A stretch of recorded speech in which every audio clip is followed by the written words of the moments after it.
So how many of you don't believe that Uncle Ben died in the MCU the way he has canonically?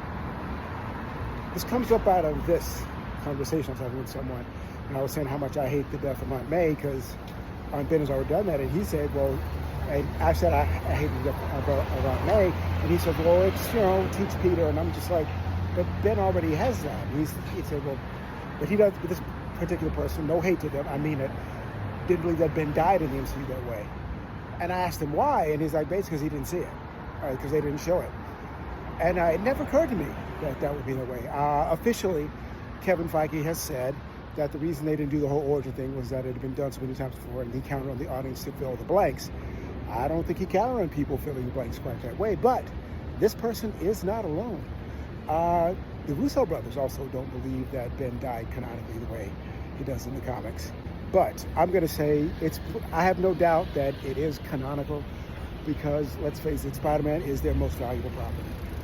Even more so than Iron Man, especially now. I don't think they'd mess with, because they didn't mess with anybody's origin, really. They're all comic book accurate for the most part. The little details here and there. I mean, there's no Don Blake in Thor, and I think that's the problem with Thor, by the way. Doctor Strange is the same way, even though he doesn't suffer, even he's not the same jerk he was in the comics. Tony is the same. Daredevil is the same.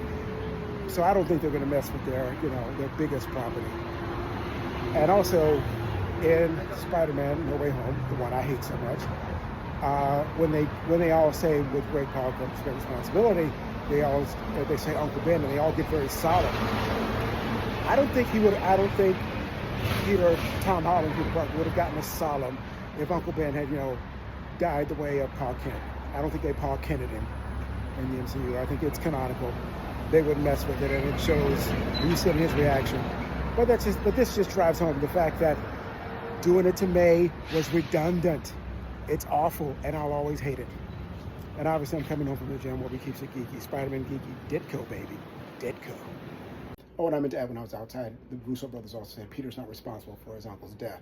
He never was. The guy who killed him is responsible for it. Peter feels responsible because that's who Peter Parker is, but he was never responsible. And that person made a choice. And as it turns out, when Marv Wolfman was writing Amazing Spider-Man and the build-up to issue 200, and they brought that guy back, turns out he was looking for a treasure or some money he thought was hidden in the Parker home. So he was headed there no matter what.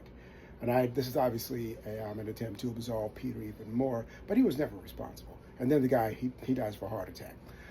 So, it's like, basically Marv Wolfman, Joe chilled him. I think Peter reveals his identity, and guy has a stroke and dies. But, that happened in Amazing Spider-Man 200, Marv Wolfman. He was never responsible. He just feels that way. Spider-Man, Spider-Man, friendly neighborhood Spider-Man.